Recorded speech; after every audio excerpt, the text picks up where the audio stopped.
What up, YouTube? Team Movies here. It's Thursday. That means it's time for my opening this week segment where I talk about the new films opening this week. Alright. Now, the big one is, of course, The Invisible Man. Now, the year so far, 2020, has not been great with horror films. I mean, with, Grudge, with lots of horror films we had this year, not a lot of great ones.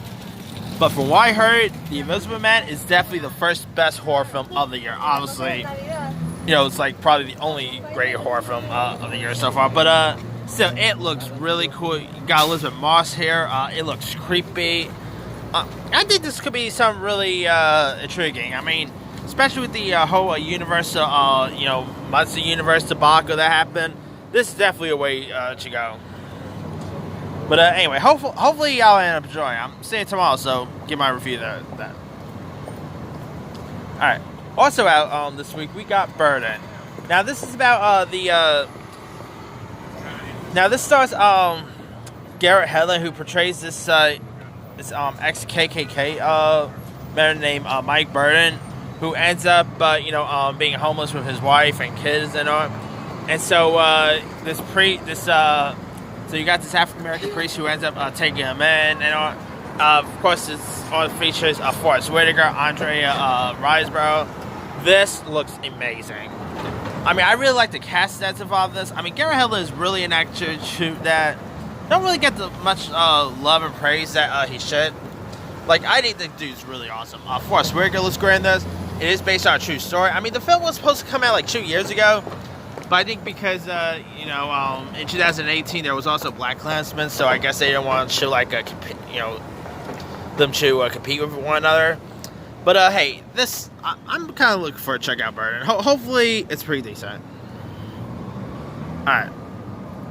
Also, out this week we got the Peter Pan-based film Wendy, which here's what this is about. Lost on a mysterious island, Wendy, who fights to save her family, her freedom, and the joyous spirit of youth. Now, this is from the same director who gave us Beast of a Summer Wild, and Wendy looks really magnificent. I mean, it is an interesting take on the Peter Pan lore, and it looks really good. I mean, mainly got actors that I never really heard of before, but it still looks really good, and I'm kind of intrigued by it. Alright. Also out this week, there's the film Greed. Greed tells the story of a self-made British billionaire, Sir Richard McGrady, whose retail empire is in crisis. For 30 years, he has ruled the world of retail fashion, bringing the high street to the catwalk and the catwalk to the high street. But after a damaging public inquiry, his image is tarnished. To save his reputation, and he decides to bounce back with a highly publicized and extravagant party celebrating his 60th birthday on the Greek island of Mykonos. So this is actually a comedy satire about the rich and all, and it stars the likes of Steve Coogan, Isaac Fisher, Asa Butterfield's in this. This looks really funny. I mean, it's from director Michael Winterbaum, who's made some pretty decent films, so I'm definitely intrigued by this one. Alright. For you Hero Academias, good news of the My Hero Academia movie, Heroes Rising, technically premiered yesterday, but anyway, now here's what it's about. Deku and the rest of the heroes of Class 1A must save a group of islanders from a powerful villain. Now, I don't really watch much of My Hero Academia, but I know the show has lots of fans, and hey, I'll probably give this one a shot, so we'll see. Alright. Also out this week, there's the Jesus Rose, which is a Big Lebowski spin-off featuring John Turturro's character Jesus Quintana, and who pairs up with the fellow misfits Petty and Marie for a free welling joyride of a petty crime and romance. Now, this also stars the likes of Susan Sarandon, Christopher Walken, Audrey Tautou, Pete Davidson. This actually looks pretty funny. Reviews on it for this isn't the best, but hey, maybe I'll end up enjoying it. Alright. Also out this week, there's a film called Guns Akimbo. Now, it stars Harry Potter star Miles.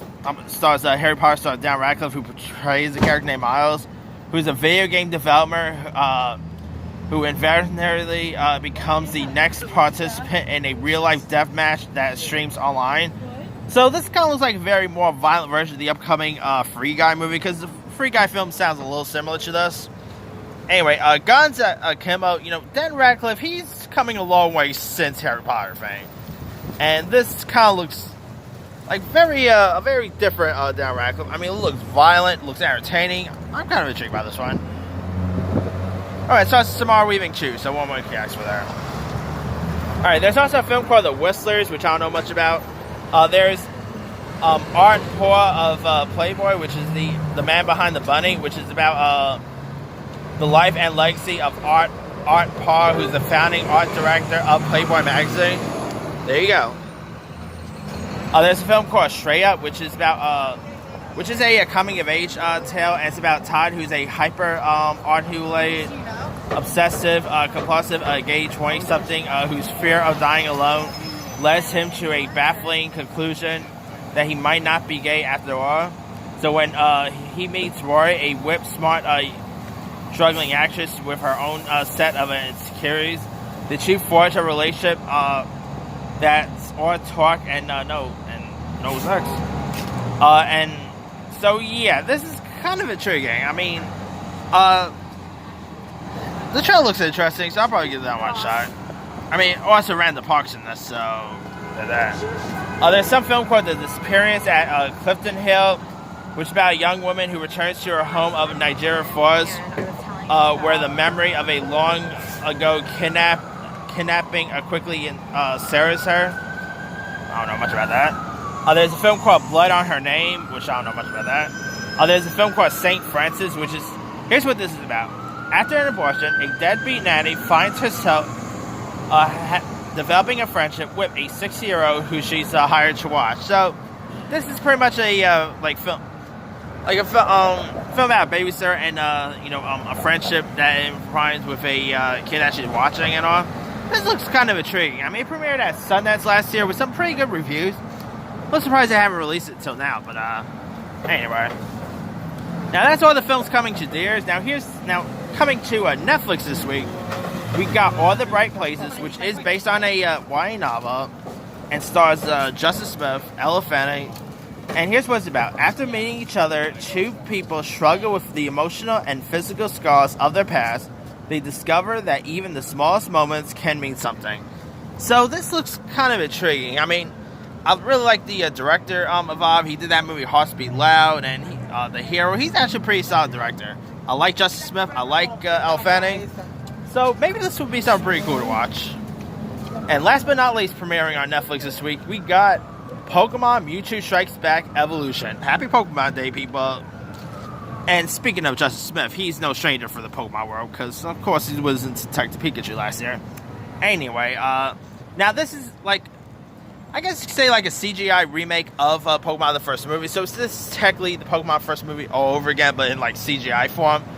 I will admit, the animation looks weird, but hey, I'm a Pokemon guy, so I'll definitely be watching this. I mean, come on, it's a bit weird that it's Netflix instead of bringing it to theaters, because it'll be cool seeing Ash and the gang all back on the big screen. But hey, I'll probably give this one a watch when it premieres on Netflix. Anyway, let me leave you guys. Which of these are you interested in in watching? Are you interested in The Invisible Man, Wendy, Burden, Pokemon Mewtwo Evolution? Drop a comment below. Don't forget to like, subscribe, hit that bell for more notifications. This here is T-Movie signing off.